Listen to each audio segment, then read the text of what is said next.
I struggled with being gay and Christian. In my mid-20s, I chose to leave this town I loved, this job I loved, this school that I had basically grown up on the campus of, and put myself into one of the conversion therapy programs that's designed to cure people of being gay, that brought me to a point of accepting who I was, but then I still had a whole lot to figure out. JD Schramm, TEDx speaker, author, former Stanford professor, public speaking coach. He's a family man. He's always inspiring others to be their best selves. The foundation is really built on those two things, faith and service. I think I have to keep those two somewhat in balance. If I get to a place where I'm massively spending time in volunteer work, but I'm not taking care of my own self-care need, then I don't have enough to give everybody.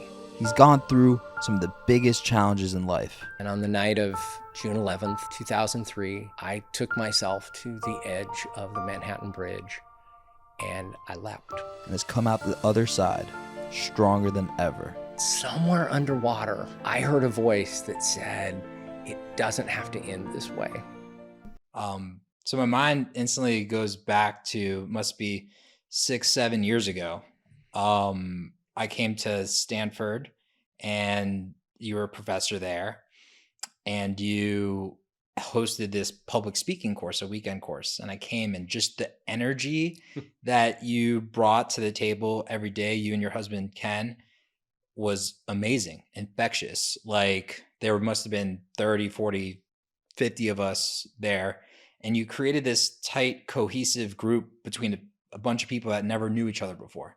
I met one of my best friends there, Andy Casanova, and me and you have kept in touch. And just the energy and the aura that you created is amazing. I can feel it here in your home. I could feel it with your kids. I just want to say I really love and respect you for the energy that you bring every day to everything that you do. And so I'm so excited and grateful to have this conversation with you, because I really look up to you, and just seeing everything that you've done in your life and getting to spend this time together, it's extremely inspirational. Excellent. I'm touched by that. And when the invitation came to be a part of this new podcast that you've launched and that you're building, anything I can do that helps further getting these kinds of conversations out in the world, I'm delighted to be able to do, Evan. I appreciate it. So as we discussed, right, the fulfilled being, it's really about understanding like these people that live these fulfilled lives, right? That have this energy, that share with the world what your philosophy is and what, like how you do what you do and how you inspire so many people around you. So I definitely want to get into that in this conversation. But what I think is important is to understand your journey to get to where you are today. So I was wondering, can you like give us like a history of like where you grew up, your professional career, your personal life, your emotional life as you grew to where you are today? I'm glad you started off with a softball question. I am happy to kind of outline some of the highlights of the journey, and then if there's places you want to dig deeper, you know, for the most part, I'm an open book, and I'm glad to go there. The highlights are, I grew up in a very small town, 15,000, 18,000 people, right in the middle of the U.S. In Kansas. If you look at a map of the United States without Alaska and Hawaii, and you draw an X, where that X crosses is really close to where I grew up. And grew up in a Catholic family, in a Roman Catholic community, and not a great deal of diversity. I didn't live on a farm, but I was definitely in farmland. And I treasure that my formative years were all in a very safe, a very familiar environment. And I still go back to my home I was in school with. One component of that is growing up gay and not having role models, not having a language or a way in which to identify and to talk about what I was feeling in the 1970s when I was a kid. But there still was something that I was like, yeah, there's something beyond Hayes, Kansas. There's something outside. There's something that I'm being drawn to. And was fortunate enough that although I struggled with being gay and Christian, I was able to get through high school and through college and be at a place where I could make choices about what I wanted to do and where I wanted to go. So although I had this sense that there was something more out there, there's something bigger out there, the the first job I got out of college, I spent a year traveling the world with an international music group and loved being able to travel and see things and be with people. But the first job offer I got was to go right back to that small town where I grew up and teach high school speech and drama and choir at the high school I had graduated from just 5 years earlier. And so being back in that small town environment and recognizing that I couldn't be out, that I wasn't able to fully be myself. And I struggled a lot with that tension between being Christian and that being important part of my identity, and knowing that I was gay and that being an important part of my identity. Um, in my mid 20s, I chose to leave this town I loved, this job I loved, this school that I had basically grown up on the campus of, and put myself into one of the conversion therapy programs that's designed to cure people of being gay. It was a year-long program. I was there for 6 months. I like to say time off for bad behavior. I got kicked out of this ministry program. And it was really at that point, probably 26, 27 years old, that I finally got to the point where I could come out, and was living in the Bay Area, had a job in San Francisco, was able to get my own apartment and really begin my career as a young professional, separate from my identity as this kid in this small town in Kansas.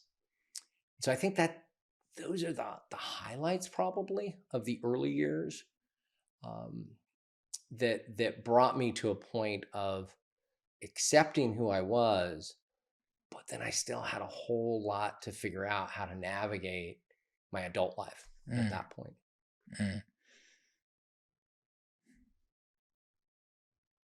So how those feelings and those emotions, right?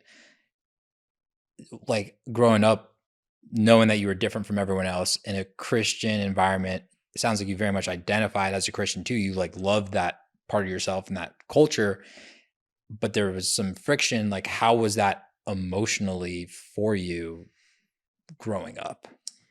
It's a great question, Evan. There was a great deal of inner turmoil and inner tension about that. And as I think back to that 16-year-old or 22-year-old kid,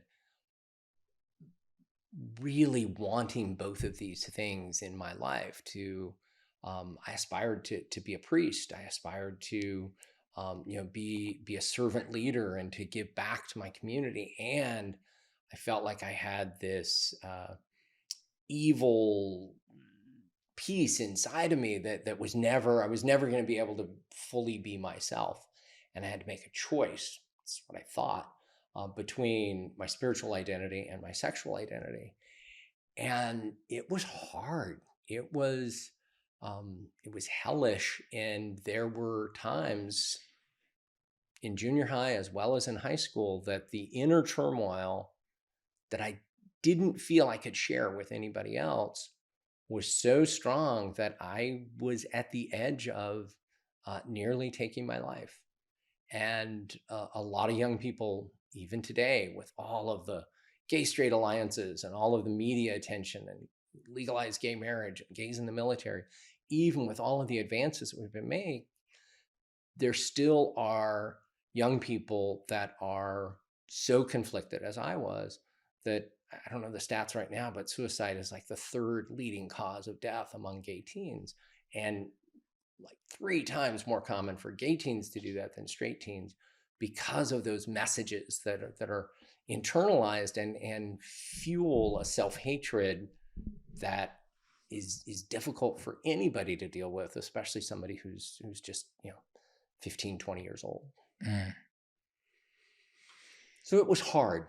It was definitely difficult.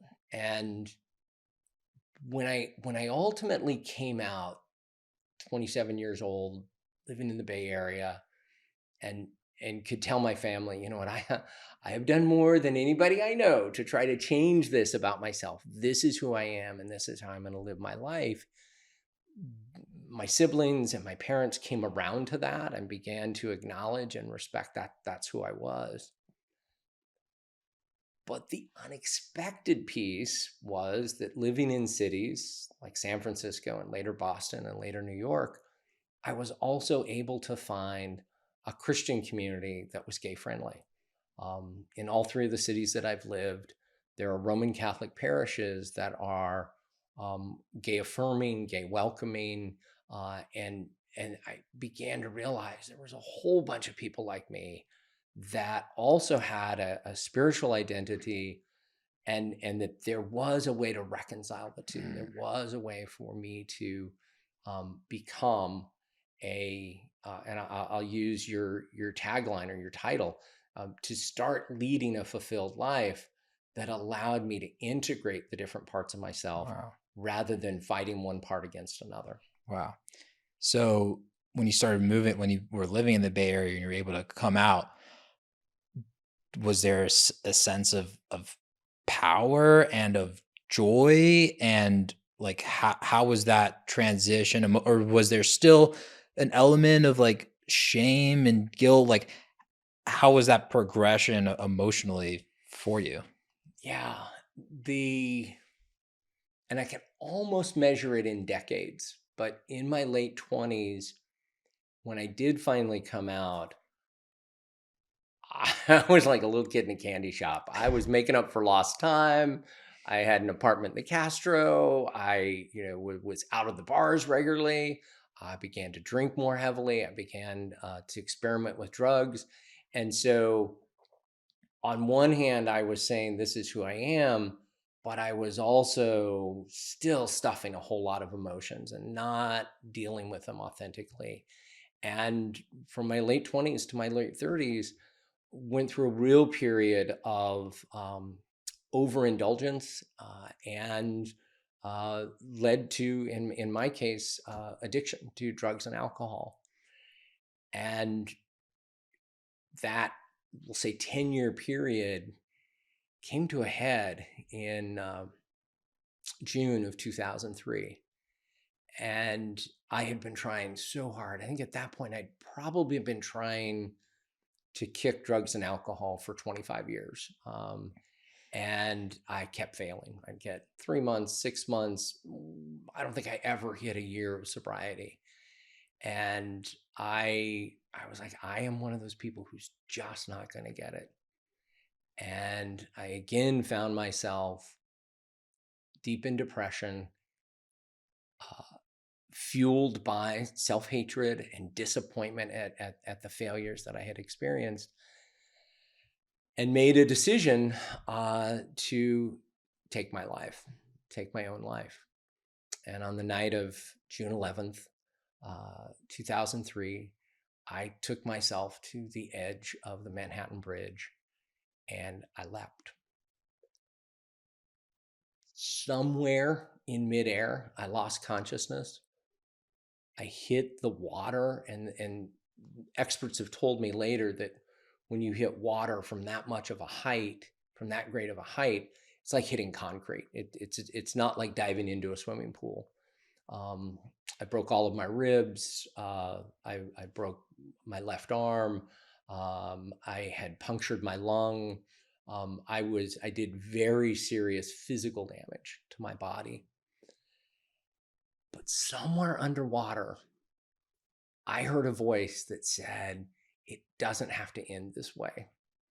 Now, whether that was my guardian angel, whether that was a hallucination, whether that was a trailing effect of the cocaine I had done 2 or 3 days earlier, I don't know. But I know that I popped back up above the surface of the water, and I could only use my right hand because my left arm had been broken, and I was able to keep myself above water and float in and out of consciousness and down underneath the Brooklyn Bridge and out close enough to the Staten Island ferry to where passengers on the ferry could hear my screams and could tell the ferry captain there's somebody in the water, and they could contact the Coast Guard and they could rescue me. I was probably in the water. I was probably in the water a couple of hours. We don't know for sure. There's no timetable of that. But when they ultimately found me and fished me out of the water, took me to Bellevue Hospital, a team of physicians and nurses and EMTs worked feverishly to bring me back to life and to bring healing to me. So much more committed to my own life than I was.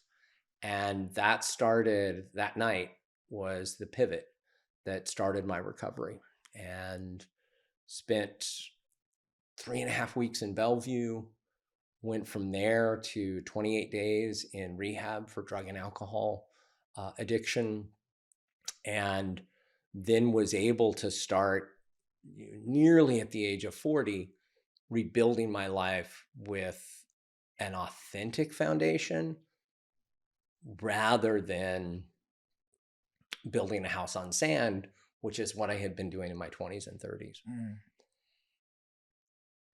I'm one of the lucky ones.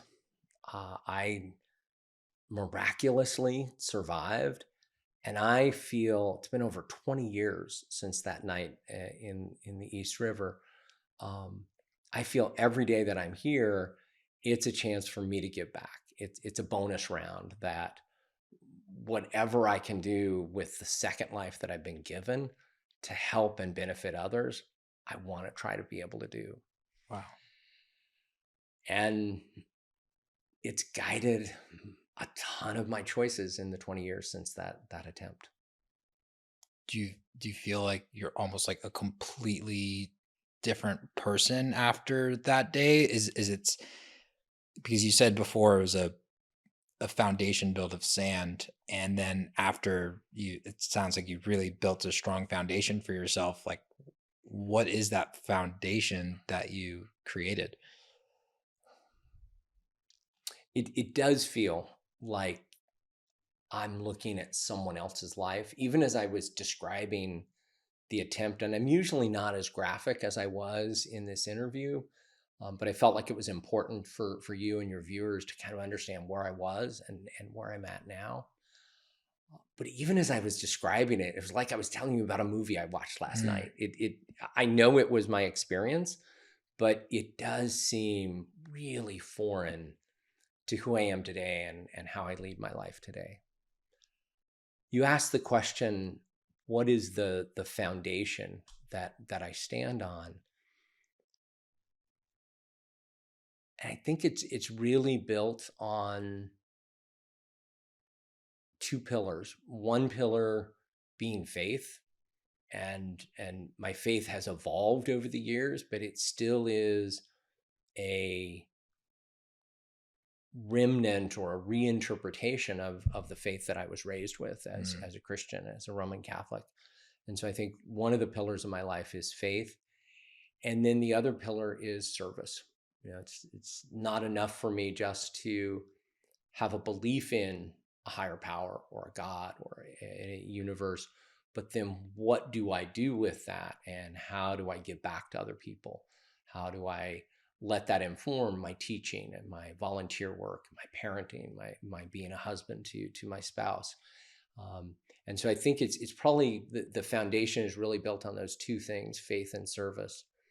And I think I've never described it this way before, but I think I have to keep those two somewhat in balance, if I get to a place where I'm massively spending time in volunteer work and program work and supporting other people in recovery, but I'm not taking care of my own self-care needs. I'm not taking care of my own meditation or my own thought. Then I don't have enough to give everybody. Mm. And by the same token, if I become very self-focused and it's all about me and my goals and my dreams and my work and my income, and I'm not giving back to others, like I think I have to keep the two somewhat in balance with each other. Yeah, that resonates deeply with me. I feel like I've been going through this balancing act of those two things where I'm like, I get so focused on one or the other, where I'll go through and I'm like, all right, I need to focus on myself and my business and get strong internally, but then I lose track of the service element. Yeah.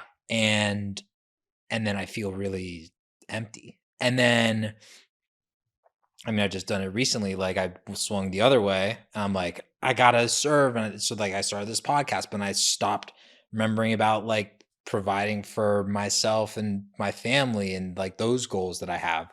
And so I feel like life is this balancing act that, like you said, and it's about really.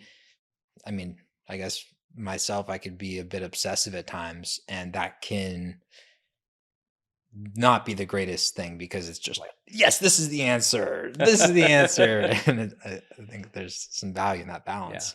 And I do think different seasons of our life Mm. demand different things of us. And so as a parent of two infants, when those children came into our life as infants, you had to be very focused on keeping that life alive. And so, yeah, you do become very, very focused on outward service. But you cannot take that same attention to a third grader or a teenager or a college student, because you've got to be able to back off and let them begin to take over. And so I think it is a constant renegotiation between the priorities you have, and different seasons of our life will focus us in different ways. If you're out of work and you're involved in a job search, if you're an entrepreneur and you're putting together the funding for your startup, you're going to be very focused on those goals, and other things may have to take a back seat. But you live a life like that, and you get to the end, and you have children who don't want to be with you, or you don't even have a tight circle of friends or family. So I think we constantly have to be in that that balancing mindset. Was balance the thing? Because it says you got this strong foundation, but was it balance the thing that you really learned on the days and weeks after you had jumped off the bridge?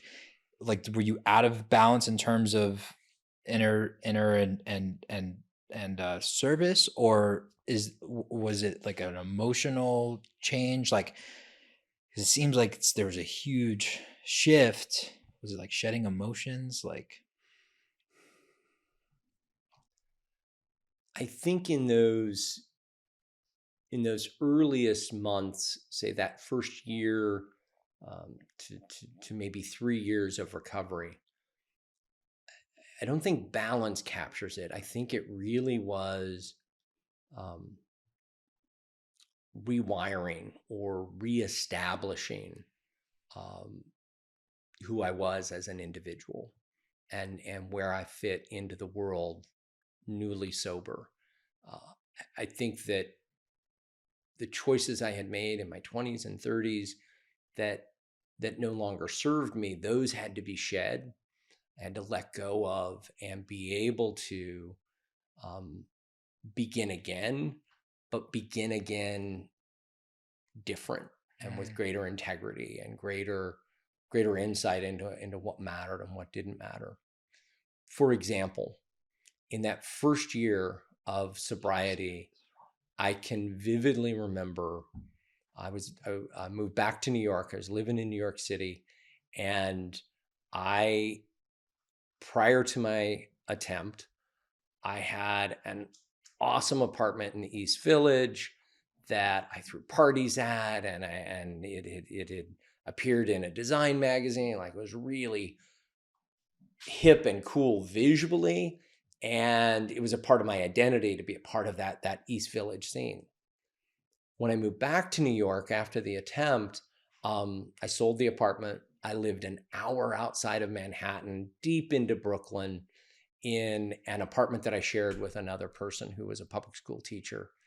And all of the trappings of that awesome life that I had been living in the late 90s, I had to let go of those. Mm. And I had to have what we often call in recovery, like a sobriety job and a sobriety apartment. Wasn't something that was exciting, but it was, this is what I need to do to reestablish myself. Mm. And the other choice I made, which we'll get to the next piece of how for me a fulfilled life has come to be.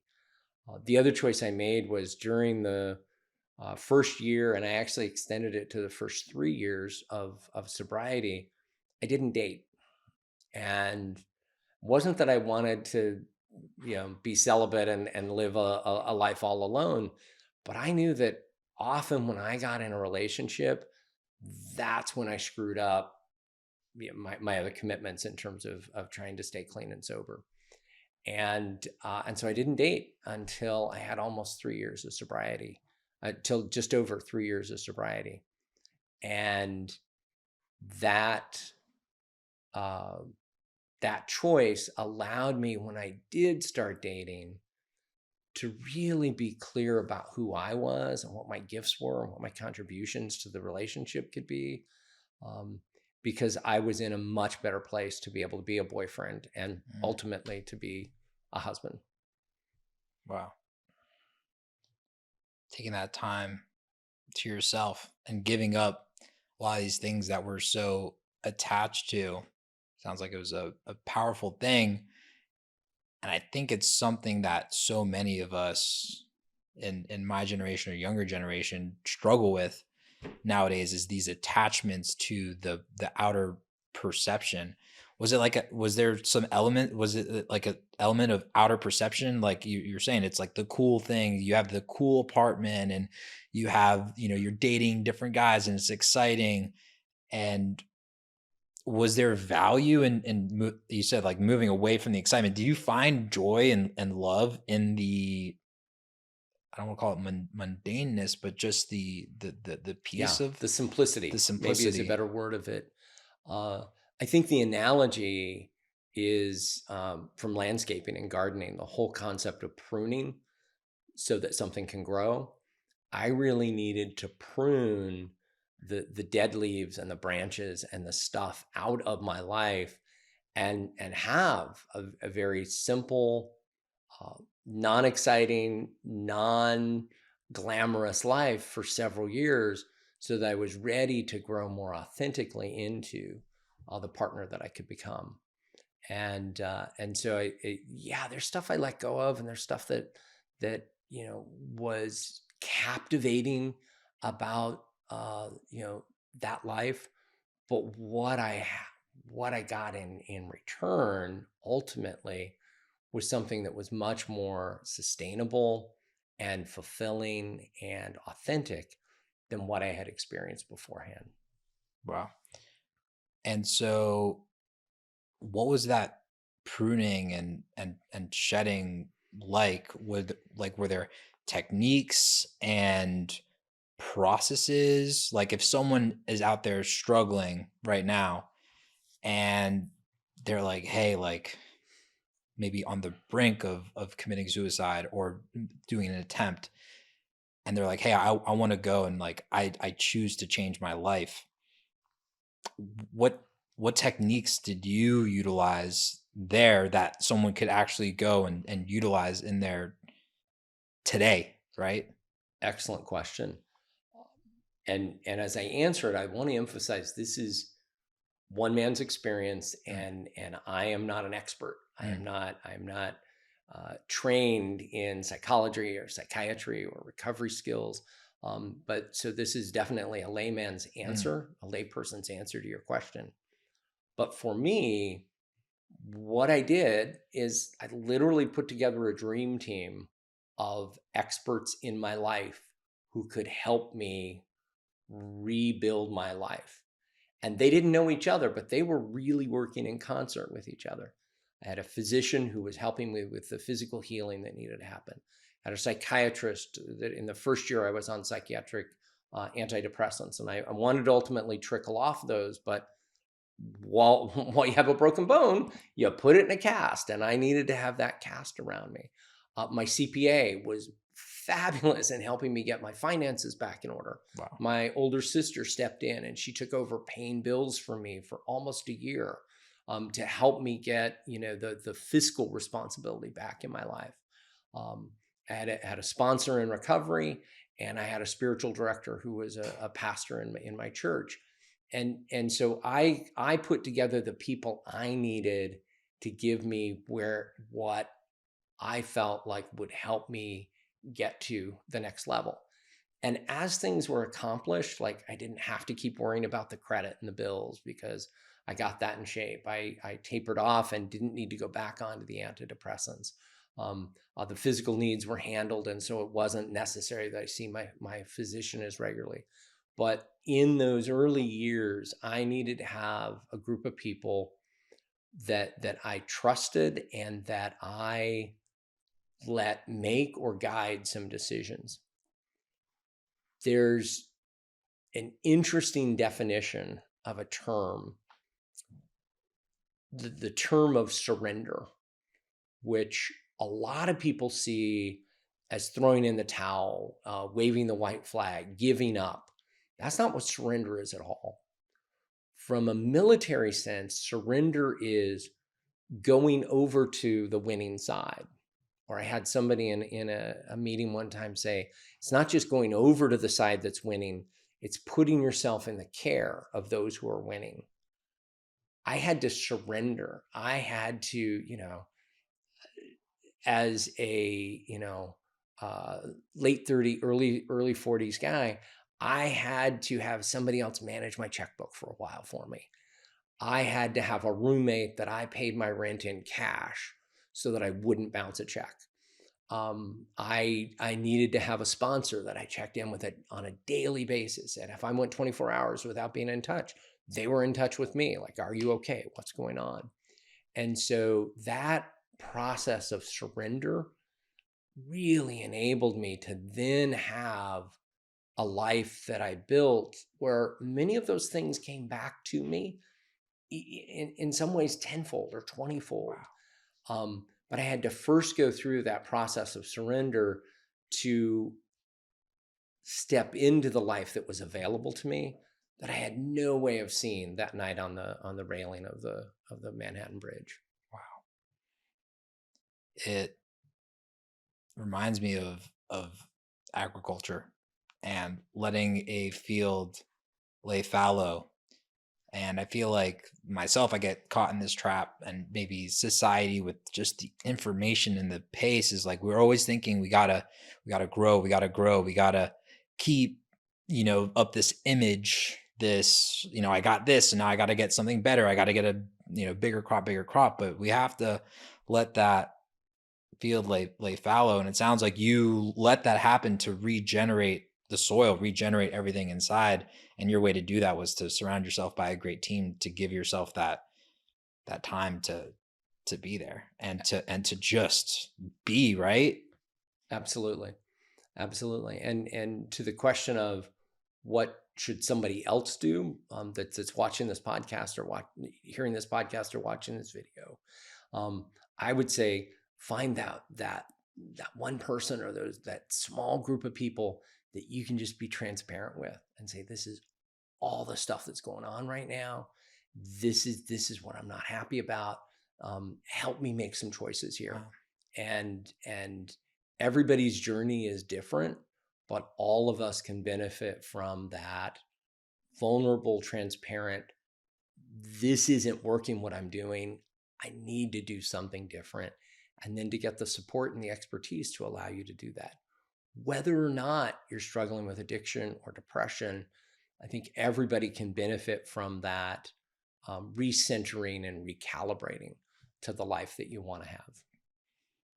Have you maintained those maybe not the same counselors, but have you maintained a strong team around you? Has that been as important moving forward after you've built the strong foundation? Is that something that's consistent, or was that also like a temporary thing? And then you got so strong yourself, you're like, hey, I'm good now. I don't really need these resources anymore. The resources have changed, and their intensity and involvement in my life is different. But I think that experience of the first few years after my attempt really made me recognize the value of having a person or people in my life who can help me see things that I can't see myself. The whole concept of blind spots is somebody else can see something in my life that I can't see. And to them, it's glaringly obvious, but I'm living in my own skin and I don't see it. So I do still attend recovery meetings. I do have a sponsor. I do have an individual therapist. My husband and I see a family therapist because raising three kids, all of whom are adopted, all of whom have different journeys before they were born and since they were born that we want to be sure we're sensitive to. And so we seek the help that we need, and it can ebb and flow. There are different times where I need a different set of support around me. But I think I would always be wary of being in a situation where I say, I've got this, I can handle all of this. The guy who said that in his late 30s almost left the planet. And so I want to be able to have friends or counselors or experts that I rely on just so that I keep making great choices. Wow. That's amazing. I find it similar in my life, like how important those counselors are. I mean, in 2020, I was feeling very depressed, and was failing in business, and I didn't attempt suicide, but those thoughts were very prevalent. And I go through still times in my life where thoughts pop into my head is like, is it even worth living? And the counselors and the people in my life, like, it's incredible. It's the things that we can learn when we are open with it, and we can go to these people. Like, Yeah. I have a coach that I can lean on. I have a therapist that I've worked with since college. I have a couples counselor with my fiance, and all these things, and friends, like all these things that we learn is just so valuable. And I feel like I've been able to live such a more fulfilled life because of those counselors. And it's been amazing. Absolutely. Absolutely. And I enjoy mentoring. I enjoy working with young people. And sometimes I can play that role in their life. And sometimes I can just help them find the right resource or the right person or the right organization, so that they can get the inputs they need. We all are responsible for our own life and our own choices, but we can all be served by other sources of information and wisdom as we make those decisions. So I appreciate exactly what you said, Evan, that you have your own dream team that's configured very differently for you than it is for me, but it helps us live a life that enables us to pursue the things that we're committed to. How would you describe your emotional state nowadays, like on a day-to-day basis? Or do you have ebbs and flows in emotions? Do you still have emotional struggles? How deep are those emotional struggles? How high are your emotional highs? Like, how would you describe your emotional experience nowadays? Well, I think to get an accurate picture, you should probably talk to my kids and my husband. Um, I, I am much more self-aware than I think I've ever been in my life. And my emotions, for the most part, are in check and are positive and are sustaining or life affirming for me. And I still have times where I will lose my temper or I will get in a very despondent or discouraged state. Um, Not so much so that I would try to take my life or harm myself again. Um, but I know the warning signs and I'm able to reach out to somebody and say, hey, something's going on today. I'm not sure quite what's going, but this is what's up.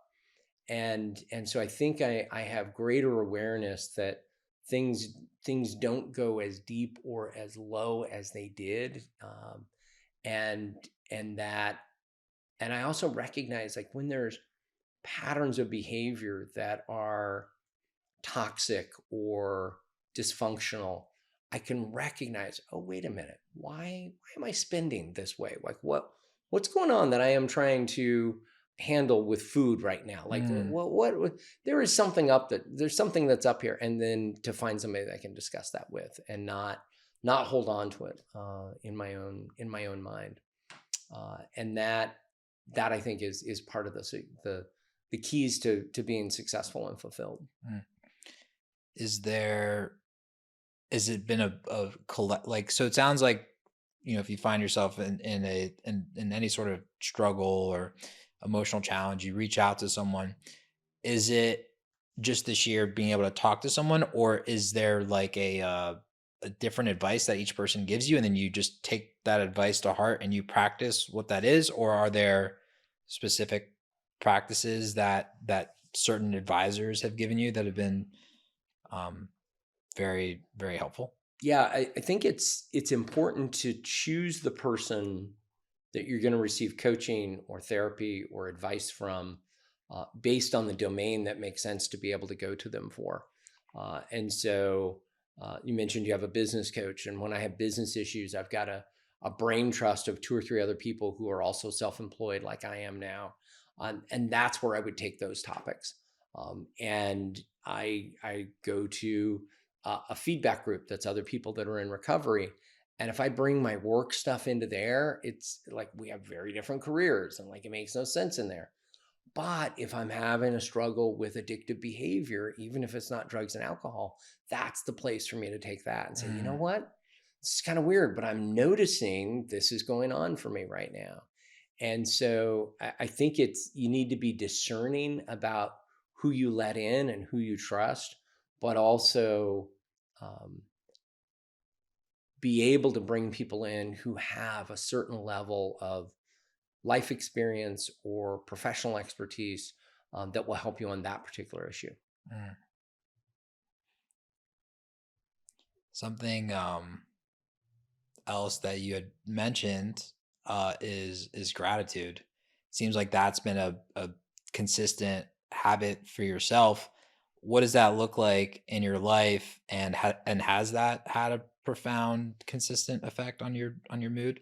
It has, and I find that if I'm having a particularly rough day, or I've lost a couple of business deals, or I've gotten in an argument with my son, or my husband and I aren't connecting about something, I find that if I have a gratitude practice that I can go back to and remind myself of all the things that I'm grateful for, that enables me to get right sized and get recentered again.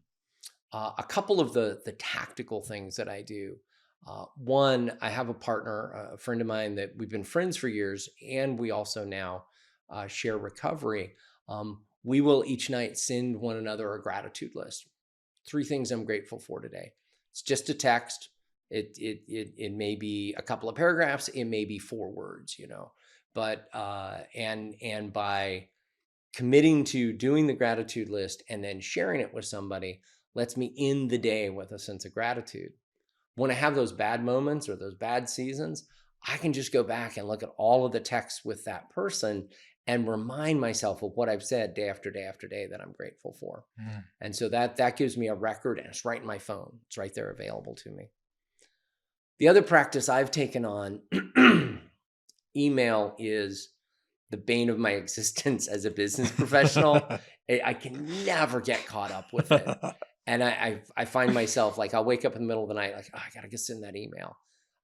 And so I have set up a practice that before I can do any of the emails that are in my inbox waiting for me, I need the first email I write each day needs to be acknowledging or thanking somebody. And usually it's something that's happened in the last 24 hours. And so my permission ticket to go in and start responding to emails is, have I written one email, the first email that I'm putting out into the world for the day is something that I'm acknowledging. And that practice is, and they all start with on the subject line, with great thanks for. Mm. And so when I'm having a bad day, I can also just open up my computer and look at sent mail that starts with great thanks for, and I'll be reminded of all the things that I've started the day with. So whether it's the text at the end of the day or the email at the beginning of the day, I've got records of what I'm grateful for, and that helps buoy me up when the waves are getting too high. Mm. And so if you are having a challenging day or bad day, do you but besides just actually like looking at your previous history, will you write an email, like a gratitude email? Yeah, at times, or if I'm having a particular issue with somebody, I will interject into that conversation. You know what? I know we're having a hard time about this, but I also want to take a moment just to acknowledge you did this the other day, and I really appreciate Mm. that. And that dials down my anger, softens them a bit, and it puts us in a different state than yelling or sending emails back and forth with one another. And so, yeah, in the moment, it also is a great practice. And people talk about nurturing an attitude of gratitude. It's kind of cutesy, looks great on Yeah. a banner or a bumper sticker. But if you get used to having gratitude just a part of your daily life, then it doesn't take so much to manufacture it. Mm. One of the items we do with our kids at dinner is we go around the table and we invite everybody to share what's a blueberry, what's a bramble. A blueberry is something that went great that day, that brought you joy, and the bramble is something that made you sad or hurt your feelings. And if we didn't do it at dinner, we'll do it at bedtime as we're falling asleep. And we just want our children to all grow up knowing life is full of good things and bad things. Let's share them with the people who love us, and that can help diminish the sorrows and multiply the joys. Mm. Could we do that now, the two of us? Sure. Evan, what's your blueberry today? My blueberry today is this conversation. It's truly inspiring, and just to feel your energy and your presence, as I said, from the time we met at Stanford 6-7 years ago to now today, it's just like feeling that energy and feeling inspired and sharing this experience together in life. So And have you had a bramble? Thank you. yes, And have you had a bramble today? brambles just in the morning, just I was feeling off. I was feeling uninspired, unmotivated. I feel like the past couple weeks, the mornings have just been difficult in terms of finding motivation. Yeah. Um, but then I've been able to find some blueberries every day, and so it's yeah, I'd say the brambles, the morning motivation, and then the blueberry is this moment of gratitude sitting here Yeah. with you right now. Excellent. So for me, the blueberry was the privilege of getting to watch you interview my oldest son, Mm. and just being present to his journey and the massive stuff he has overcome, and to hear his wisdom at 25. That privilege of being a fly on the wall while he was interviewed by you was not only my blueberry for the day, but probably for the month. Wow. Okay, it's the first day of the month, but you get what I mean. It was rich and it was amazing. Um, Wow. and I don't think I have yet had a bramble. It may yet appear, but yeah, I have had a pretty blueberry filled day so far. Wow. And you guys have this as a practice as a family that you do. Yep, pretty much every dinner. So, and what's funny is if we forget one of the younger kids, we have a 5-year-old and an 8-year-old. One of the younger kids will bring it up. So, oh, let's do blueberries, and so it's good. Wow, that is something that I choose to incorporate in my life. I don't have a family yet, but I have a fiance, so it'll be nice to bring that back Yeah, home and create that community. I feel like a big thing that I'm taking away from everything that you're saying is like how important community is, and whether it's like our counselors or our family, but just incorporating everyone into these practices that we have in life. yeah, absolutely. And that also allows the practice to be reminded of it, and to make it more of a living, breathing thing, because your fiance may add something to it or take something away from it or do it, and all of that makes it richer and makes it more personable for you and for those that you share your life with. So it seems like this past 20 years has been a completely new leaf for you. You turned a page and you built this strong foundation and became a new person. Um, but as in life, it throws us curveballs. It throws us challenges that really test our foundation.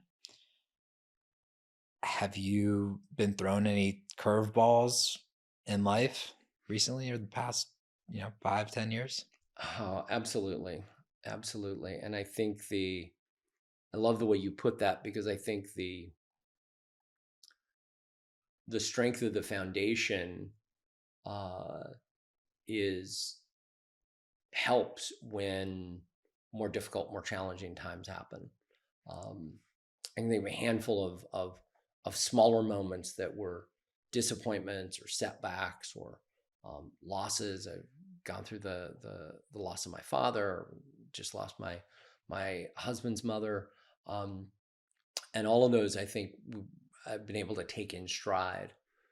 But probably the biggest test of this foundation that we've spent a lot of the episode talking about um, was in the middle of COVID. I ended up leaving Stanford, which I probably said too many times. I've written the last cover letter of my life. I have the job of my dreams. But I had 2 roles at Stanford that, for very different reasons, both of them ended. And in a 6-month period of time, I found myself leaving an institution that I had been at for 13 years. I had built a lot of amazing programs that are still going really well. And that departure and coming to terms with it wasn't going to work out the way I thought, the way I was attached to, this is what it's supposed to look like. And at this age, I'm eligible for retirement, and this is the role I'll have, and this is what I'll do. And that just wasn't in the cards with the 2 roles that I was in, and the 2 different programs that I supported at Stanford. And while it was really hard to let go of that identity, uh, it it just brought me back to that foundation of faith and service. It's like, okay, I thought it was going to look one way. Now it's going to look a different way. How do I step into that? And I didn't do it immediately. Ken and I made the decision. We had enough resources. I took several months without working and did some volunteer work, took some courses, did some things to retool my skills and explore areas that I was interested in, and then started looking, started applying, putting myself out there both to universities and colleges, but also to uh, nonprofits and other places that my skill set was transferable. And in the midst of that, we found this house that we weren't looking to buy a house. Ken found it on Facebook. He said, "Hey, my friends are selling their parents' home. Maybe we should go to the open house." I'm like, "Yeah, we're not going to buy anything, but sure. What harm could it do?" Always a warning sign that there is something that's about to happen. And we fell in love with this home. We chose to move out of the city to live more of a suburban country home. And in that process, and applying for the loan for the selling our house and getting the mortgage for the new home, the bank actually helped me recognize that my self-employed income was enough to qualify for the mortgage. And I was like, well, if they think I can do this, maybe I can. And so I chose to, in the midst of the pandemic, step out and open my own business as an author, trainer, communication coach, keynote speaker, and have now gone through almost 3 full years of being my own boss and seeing the challenges of being a solopreneur and managing cash flow and managing correspondence and invoices and communication with clients. But there's a whole lot more freedom in the work that I do now for myself than there was, being a full-time employee at a university where I had to teach certain classes on certain days. And so it was hard to let go of that identity and step into being self-employed. And yet some amazing things have become possible that would never have happened if I would have stayed on the path that I was on. I'm not quite to the point yet where I can say I'm grateful for how things happen, but my husband sure is. And I certainly can acknowledge there's some huge benefits in my life because of it. And in a fascinating way, one of my largest clients is Stanford University. And so I'm still attached to the place that I had spent so much, but it looks different than it did when I was a faculty member teaching classes on a regular basis. And so, and then one of the other surprises in this whole process, I was up for a job at USC as an administrator right when we found this house. And when I called the search committee, apparently I was in the top 3. And when I called the search committee chair and I said, I need to withdraw from the process because I'm not in a place that I can move to Los Angeles right now, they offered me a online teaching position that allowed me to stay on the faculty and still get health benefits, which is one of the hardest things of being self-employed in America is how do I have a family of 5 that all needs insurance? And so just some amazing kismet happens when you put yourself out there and you step in the direction of your dreams. It'll be interesting 10 years, 15 years from now to watch this interview and see what has unfolded in my life that I can't even envision right now. But as long as I keep that foundation of faith and service and be clear with people in my life about breakthroughs and breakdowns that I'm experiencing, whatever happens in the next decade, I know I can handle it. Wow. And I'm legitimately excited to see what the future has for me. Wow.